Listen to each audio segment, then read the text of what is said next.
Pues muy bien, hermanos, esta mañana seguimos en esta serie de predicaciones de la primera carta de Juan, con el tema principal que podemos ver en la pantalla, la comunión con Dios. Y en las semanas anteriores hemos dicho que el propósito principal de esta carta es animar nuestra relación con Dios, que realmente en última instancia es el propósito, ¿no?, de la vida humana.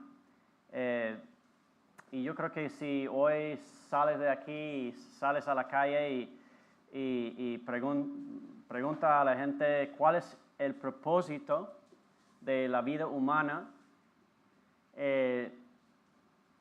pues sería interesante escuchar sus respuestas, ¿no? ¿Qué diría la gente sobre cuál es el propósito de la vida humana? Y es interesante, yo estaba buscando en internet porque de vez en cuando hacen sondeos y entrevistas de este tipo y la gente suele nombrar la familia, la carrera, la salud, los hobbies, incluso las mascotas. Interesante, en España, a nivel general en España, colocan la salud como la más importante para dar sentido a la vida, incluso por encima de la familia, que me dio una sorpresa. Bueno, así es como la gente responde a un cuestionario, un sondeo, pero lo curioso, si escuchas la música popular, por ejemplo, y no importa el género, realmente cualquier música que es popular, yo creo que muy pocas veces oyes a la gente cantar sobre su carrera o su salud. Muy a menudo vas a escuchar a la gente cantar sobre el amor, más que nada. Es el tema, yo creo que principal, el tema número uno de la música. Cuando vamos más allá de las preocupaciones, ¿no?, del día a día, es casi el tema que domina nuestros corazones en lo más profundo. Y eso es precisamente el tema del pasaje de hoy, el amor. ¿Qué es el amor? ¿Cómo lo encontramos? ¿Cómo lo experimentamos? ¿Cómo sabemos lo que realmente es el amor? Antes de leer este pasaje, quiero decir solo un detalle sobre el autor. Hemos mencionado que el autor parece ser Juan, como también lleva su nombre la carta. Bueno, es interesante realmente, si piensas bien, la Biblia es un milagro, ¿no? Fue escrito a lo largo de más de 1500 años, en 3 idiomas distintos, en 3 continentes diferentes, por más de 40 autores distintos de cada estación en la vida, y cada autor también tiene su estilo, ¿no?, de escribir, de autoría, y Dios ha permitido que las personalidades de cada autor salen en sus escritos también. El apóstol Pablo, por ejemplo, fue formado, ya sabemos, ¿no?, como fariseo en la ley judía, y Pablo escribe como un abogado, ¿no?, con una lógica de sus argumentos. Pero ¿qué pasa con Juan? Cuando yo leo el libro de Juan, la carta de Juan, yo llego a la conclusión de que Juan es artista, porque su manera de combinar lo que son pensamientos muy profundos sobre Dios y la vida, la teología, podemos decir, con expresión poética, es incomparable en el Nuevo Testamento. Solo tienes que leer, por ejemplo, todos sabemos, ¿no?, este pasaje tan emblemático, tan famoso en su Evangelio. Su Evangelio comienza con esta reformulación de Génesis capítulo 1 y dice: en el principio ya existía el Verbo, y el Verbo estaba con Dios, y el Verbo era Dios. Y luego dice en versículo 14, y el Verbo se hizo hombre y habitó entre nosotros y hemos contemplado su gloria. Son expresiones tan profundas y tan poéticas. Y bueno, lo que hay que entender es cuando se lee algo escrito por Juan, no es tanto seguir una lógica de argumentos, sino más bien es como si Juan estuviera pintando un cuadro. Esa es la imagen que me viene a la mente. Que va poniendo colores en el lienzo, repitiendo diferentes colores y temas una y otra vez con un énfasis ligeramente diferente, un color tal vez, un contraste. Y si ves lo que está escribiendo, a veces parece que no va a ninguna parte, pero de repente surge una obra de arte terminado. Y se ve, todos esos colores tienen sentido, ¿no? Un poco como se ve en de una obra temprana de Picasso. Y bueno, para ir al grano, en el pasaje de hoy veremos que Juan está pintando un cuadro sobre el tema del amor. Y el apóstol Juan tiene, a mi punto de vista, credenciales especiales para escribir acerca de este tema. ¿Por qué digo eso?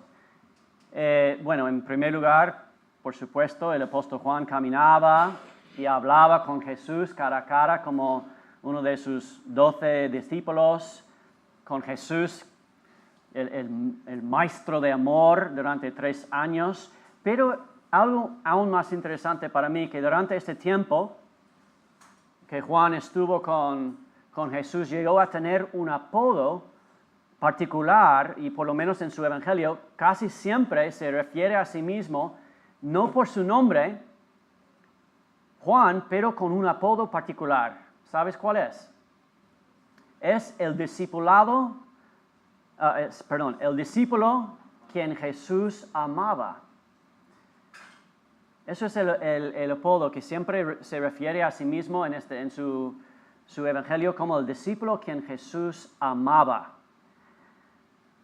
¿Quién mejor para escribir sobre el tema del amor sino el discípulo que tenía este apodo? Lo que no sabemos es realmente si esto fue dado por Jesús o por sus compañeros, como suelen hacer aquí en España, o por Juan mismo, no sabemos.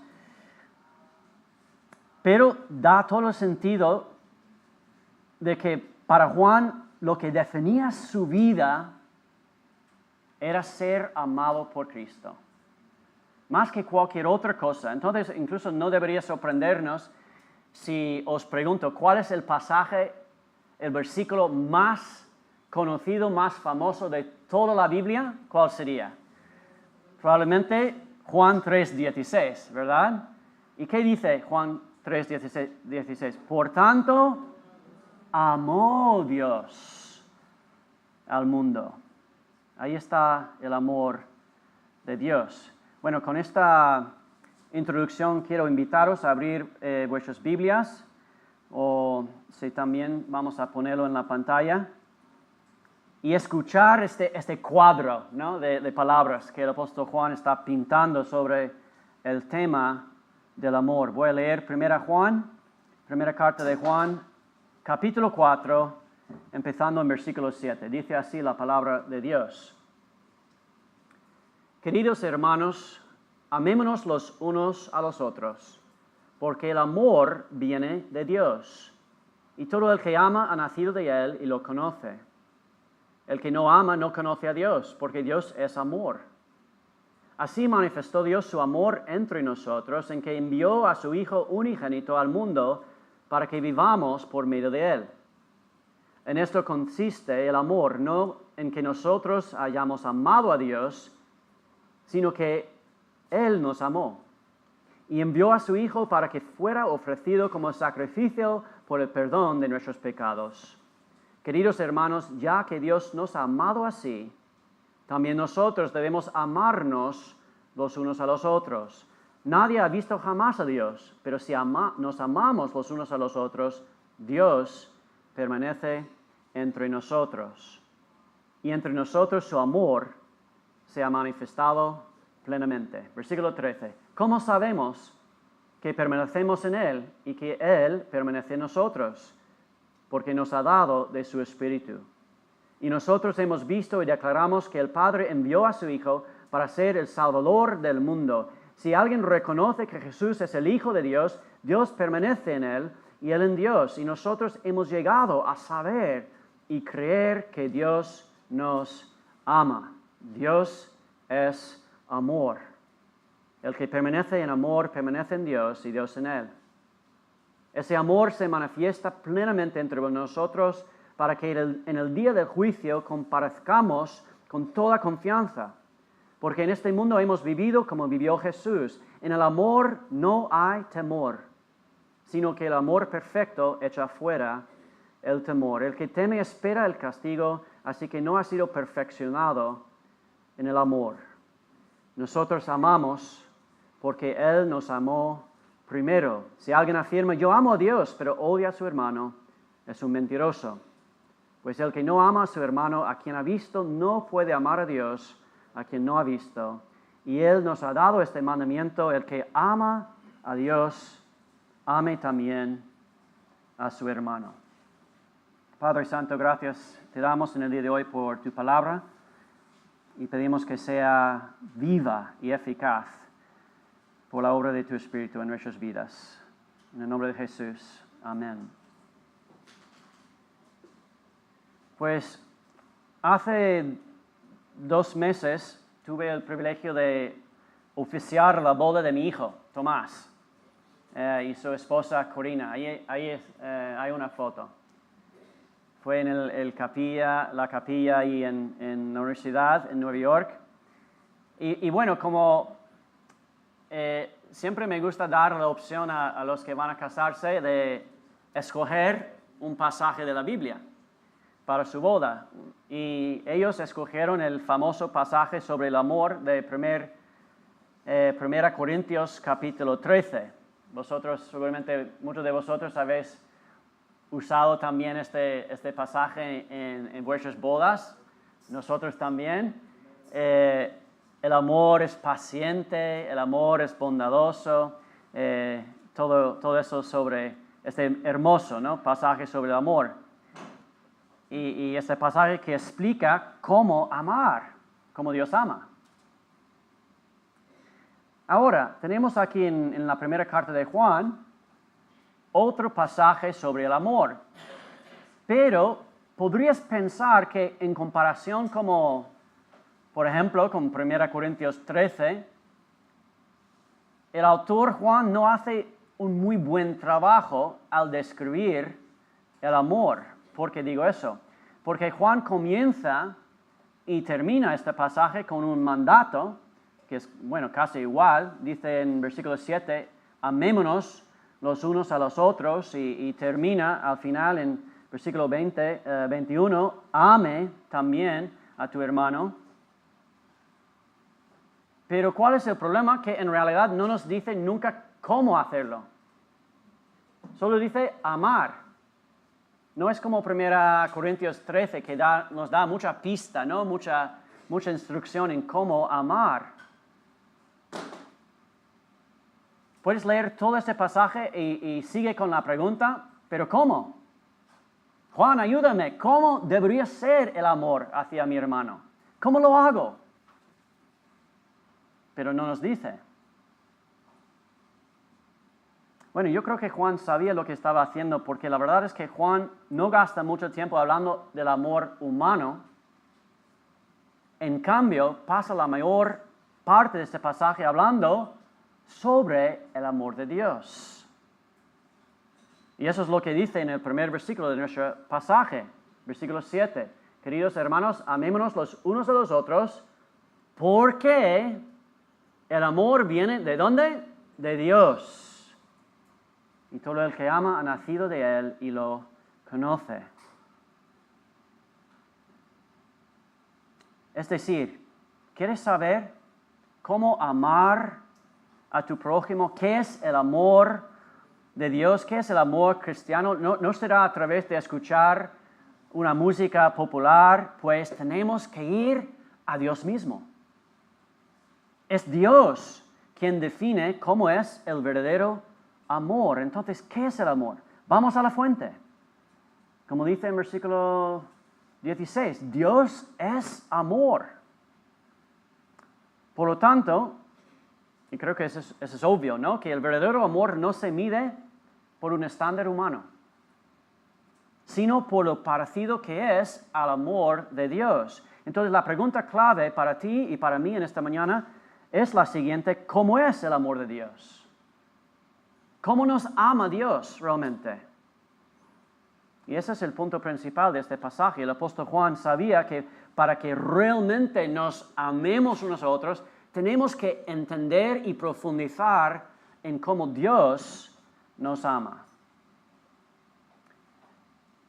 Me encanta lo que el pastor norteamericano Eugene Peterson escribe sobre esta carta en uno de sus libros. Dice que sobre la primera carta de Juan, creo que tengo aquí en la pantalla, las dos cosas más difíciles de hacer bien en la vida son el amor y Dios. La mayoría de las veces el desastre que la gente hace en su vida puede atribuirse a un fracaso en una o ambas áreas. La convicción cristiana básica y bíblica es que los dos temas están intrínsecamente relacionados. Si queremos tratar con Dios de la manera correcta, tenemos que aprender a amar de la manera correcta. Si queremos amar de la manera correcta, tenemos que tratar con Dios de la manera correcta. Dios y el amor no pueden separarse. La carta de Juan proporciona una dirección maravillosamente explícita de cómo funciona esto. Jesús, el Mesías, es el centro. Jesús proporciona la comprensión plena de quién es Dios y Jesús nos muestra cómo es el verdadero amor. En Jesús, Dios y el amor están vinculados de manera precisa, intricada e indisoluble. Bueno, son muchas palabras del pastor Eugene Peterson, pero creo que es exactamente lo que dice aquí en este pasaje en versículo 9. Porque dice en versículo 9, así manifestó Dios su amor entre nosotros. La conexión entre el amor de Dios y nosotros, en que envió a su Hijo unigénito, eso es Jesús, al mundo para que vivamos por medio de Él. Es decir, que el amor y Dios están vinculados en Jesús, su Hijo unigénito. Luego encontramos en el siguiente versículo, versículo 10, que el apóstol Juan menciona dos características claves del amor de Dios. Entonces estamos llegando a una respuesta a esta pregunta: ¿cómo es el amor de Dios? Versículo 10, la primera parte dice, versículo 10, en esto consiste el amor, no en que nosotros hayamos amado a Dios, sino que Él nos amó. Voy a parar ahí.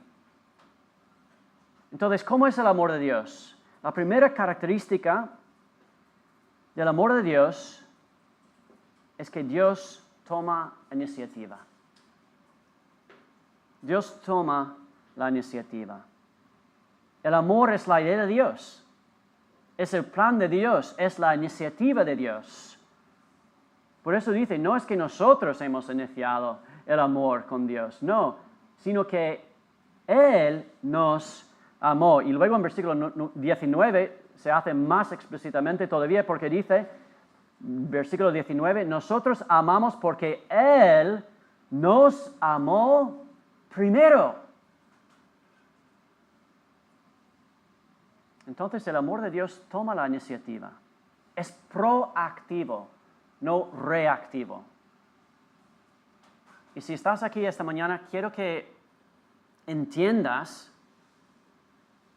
que Dios tomó la iniciativa de amarte a ti. No esperaba a que tú lo amaras. Y por mucho que nosotros como evangélicos hablamos desde el punto de vista humano, ¿no? Decir que hemos tomado una decisión para Dios o hemos aceptado a Cristo o hemos decidido ser creyente, la realidad es que estamos siempre actuando en reacción al amor previo de Dios. Me encanta como dice en Romanos capítulo 5 y versículo 8. Romanos 5:8 dice: pero Dios demuestra su amor por nosotros en esto, esperando a que nosotros tomamos el primer paso. No dice así. En que cuando todavía éramos pecadores, Cristo murió por nosotros. El amor de Dios toma la iniciativa contigo, con nosotros, nos trae hacia Él. Y así el verdadero amor no espera ser amado por la otra persona. El verdadero amor toma la iniciativa. Entonces, pues te quiero preguntar en esta mañana, ¿cómo puedes tomar la iniciativa en amar a alguien esta semana? ¿Qué sería para ti no esperar, pero dar el primer paso en amar a alguien? Moverte. Y bueno, no estoy hablando de una persona que anda por la calle, que podría ser. Incluso eso tal vez sería muy bueno, pero sería más fácil. ¿Sabe lo que sería a veces más difícil? Tomar el primer paso de amor con tu cónyuge o un miembro de tu familia que tal vez es una persona complicada. Tú no, pero la otra persona, digo. O puede que sea que tomes la iniciativa con alguien nuevo, acabas de conocer, o incluso un extraño, alguien desconocido. Pero ¿cómo sería? ¿Cómo sería para ti tomar la iniciativa, darle a esta persona un regalo o apartar un tiempo para tener una conversación más allá de buenos días? O escribirle una nota de ánimo, o no sé, hay mil maneras, pero hermanos, el verdadero amor de Dios, si el Dios de amor vive en ti, si has recibido a Cristo en tu vida, si quieres responder a este amor de Dios, el verdadero amor de Dios va a tomar la iniciativa para acercarse al prójimo. Bueno, vemos una segunda característica del amor de Dios en este versículo 10, y eso es el sacrificio, porque el versículo sigue diciendo, sino que Él nos amó y envió a su Hijo para que fuera ofrecido como sacrificio por el perdón de nuestros pecados. ¿Cómo es el amor de Dios? Hermanos, para mí esta segunda parte del versículo 10 es la parte más sorprendente, que el amor de Dios es sacrificio. Dios nos ama con un amor costoso. Pero a lo mejor tú me preguntas, ¿pero cómo puede Dios hacer sacrificio? ¿No es Él ya el dueño de todo el mundo, todo el universo? ¿Cómo puede Dios renunciar a algo? Y hermanos, si entiendes esto, vas a comprender lo que es el Evangelio. Porque el amor de Dios, según el Evangelio, es algo costoso, es algo sacrificial, llega con un alto precio.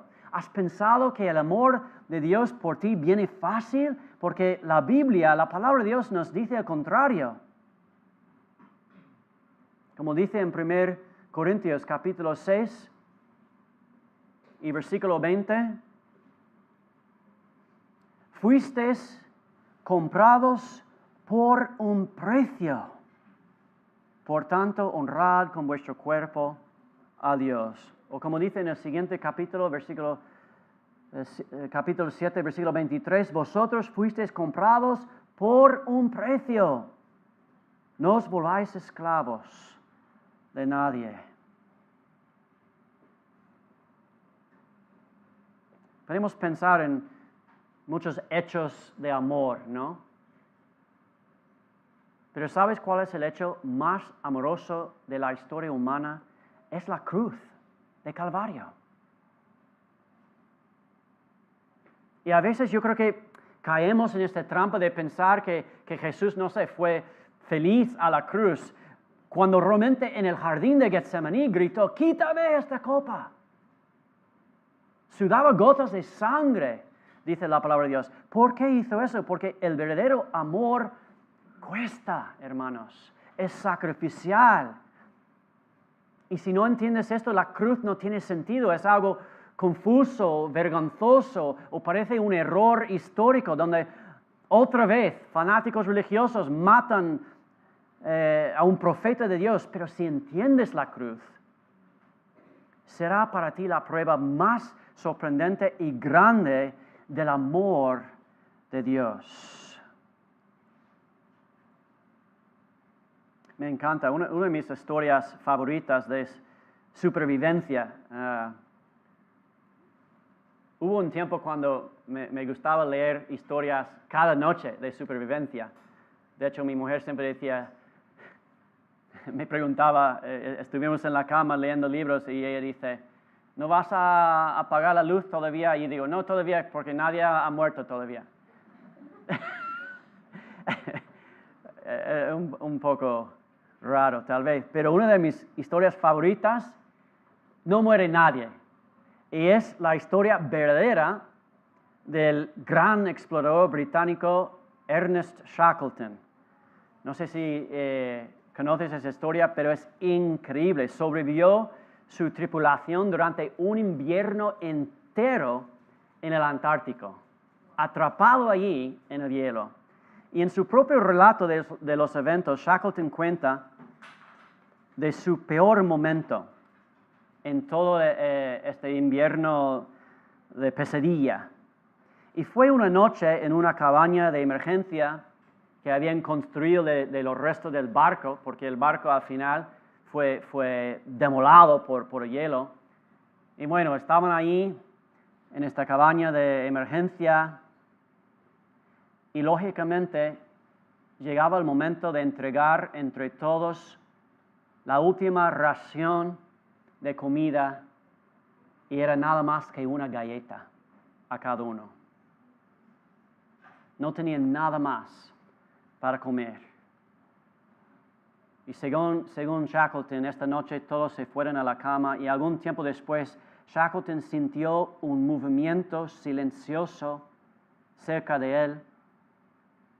Abrió sus ojos y vio a uno de los hombres sentado en su cama, mirando a su alrededor para ver si todos los demás estaban dormidos, y a poco rato este hombre se estiró el brazo por encima del hombre a su lado y sin ruido sacó su bolsa,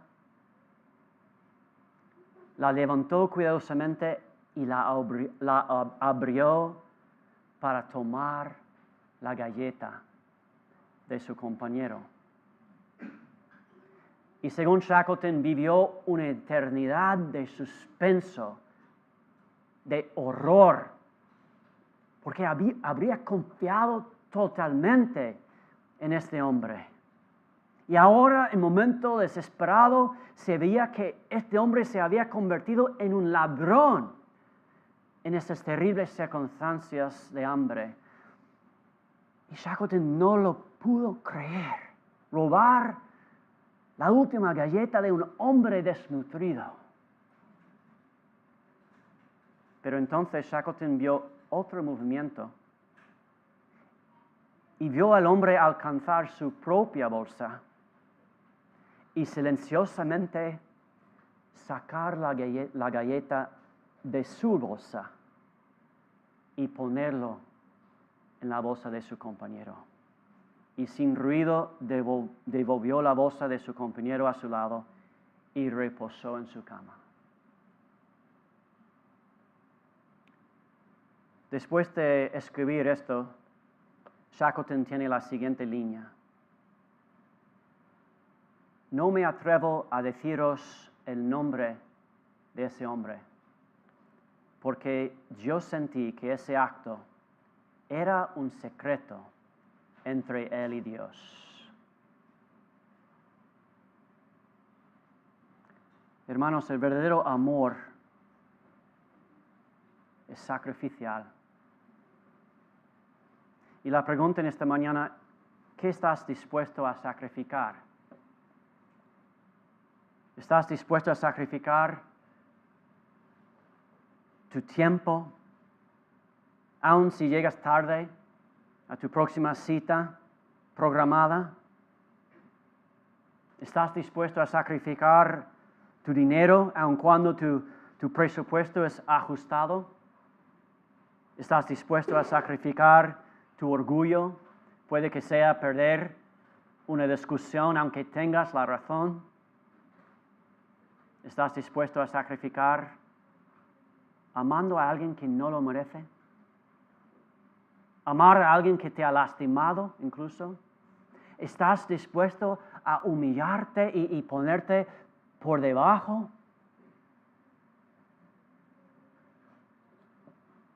Hermanos, ¿qué podría estar más por debajo de que el Señor del universo muere desnudo y herido en una cruz romana? El verdadero amor, el amor de Dios, cuesta un alto precio. Bueno, solo hemos realmente visto los primeros 4 versículos de este pasaje. Hay mucho más en este pasaje, más de lo que tenemos tiempo esta mañana, pero quiero mencionar una tercera característica del amor de Dios, y eso encontramos en el tercer párrafo, versículos 17 y 18, y dice ahí que el amor de Dios echa fuera el temor. Dice en versículo 17, ese amor se manifiesta plenamente entre nosotros para que en el día de juicio comparezcamos con toda confianza, porque en este mundo hemos vivido como vivió Jesús. En el amor no hay temor, sino que el amor perfecto echa fuera el temor. El que teme espera el castigo, así que no ha sido perfeccionado en el amor. No sé si hay alguien aquí sentado que nunca lucha con el temor. Si es el caso, pues yo quiero decir, alabado sea Dios, porque eso es un regalo maravilloso y debes dar gracias a Dios que nunca luchas con el temor. Pero para el resto de nosotros, el temor es parte de la vida. No siempre a menudo, pero sí, casi para cada persona levanta en un momento u otro temor en la vida. Incluso tal vez algunos de vosotros, como yo, fueron criados por un padre o una madre que te entrenaba para vivir con temor. Yo soy el tipo de persona, ¿sabes? Eso es una confesión. Cuando mis hijos eran, sobre todo en la edad de adolescencia, y uno de mis hijos, mis hijas, se olvidaba, yo sé que eso va a ser sorprendente para vosotros, llegaba a donde iban a ir, a su destino, o iban de regreso, y se olvidaron enviarnos un mensaje de texto, diciendo dónde estaban, a qué hora iban a venir, o que habían llegado con seguridad. Y sabes que lamentablemente, y muchos no saben eso, yo soy el tipo de persona que mi primer pensamiento es que seguramente han muerto en un accidente de coche. o secuestrado por, no sé, extraterrestres, o alguna otra cosa horrible ha pasado en su vida. ¿Cuántas veces he deseado poder ser más como mi esposa Holly, que es tan tranquila? Ella puede pasar días sin recibir noticia de su hijo y su hija y dice, están ocupados, no pasa nada. Y siempre tiene la razón. Pero en concreto, el tipo de amor que habla aquí en estos versículos es un temor, en primer lugar, al día del juicio. Eso es lo que dice en versículo 17, que en el día de juicio comparezcamos con toda confianza. Y lo que Juan dice aquí es que si tenemos una relación con Dios por medio de la fe, podemos confiar en el amor paternal de Dios a tal punto que no tenemos miedo del juicio. No tenemos miedo de que de un día Dios va a decir, no eres digno. No tenemos miedo de que vamos a llegar ahí y no saber si vamos a estar con Dios o no. Y hermanos, eso es porque el Evangelio está basado en la gracia y no en las obras. Porque si depende de nosotros, si depende de nuestras obras, siempre vamos a tener miedo del castigo de Dios, porque nunca vamos a estar seguros de si estamos llegando a la talla, si estamos haciendo suficientemente bien las cosas, y seguramente nuestros corazones nos van a decir que no. Pero cuando entiendes de que Jesús es el único que nació sin pecado, y que Jesús demostró su amor en una vida de amor perfecto, el único, algo que tú y yo no podríamos hacer, y luego demostró su amor perfecto y costoso, muriendo en la cruz para reconciliarnos con Dios y darnos la adopción como hijos de Dios, y que Jesús resucitó en victoria sobre el pecado y la muerte. Cuando crees eso por fe y recibes la salvación de Dios como un regalo de su gracia, eso sí echará fuera el temor al castigo. Porque dice la palabra de Dios que el mismo Espíritu de Dios entra en nuestros corazones y conocemos a Dios como nuestro Abba, Padre, que nunca nos van a rechazar. Y ahora tú me puedes decir, Aarón, yo en realidad no pienso mucho en el castigo de Dios, no tengo este tipo de temor, pero tengo muchos otros temores, otras cosas que me podrían pasar en la vida a mí o a mis seres queridos.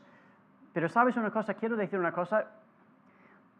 Los dos tipos de miedo están relacionados. Porque si piensas bien, el miedo de que pasen cosas malas en tu vida de una manera que te va a arruinar la vida, es en realidad una falta en la confianza en un Dios bueno. Un Dios que te ama. Un Dios que ha prometido estar contigo en cada momento de la vida, bueno o malo, fácil o difícil, de alegría o de sufrimiento, como dice en Hebreos capítulo 13, Hebreos 13 y versículo 5. Manteneos libres del amor al dinero, algo que en muchos casos la gente pone su confianza, y contentaos con lo que tenéis, porque Dios ha dicho, nunca te dejaré, jamás te abandonaré. Entonces los dos tipos de temor están relacionados, porque Dios no solo promete estar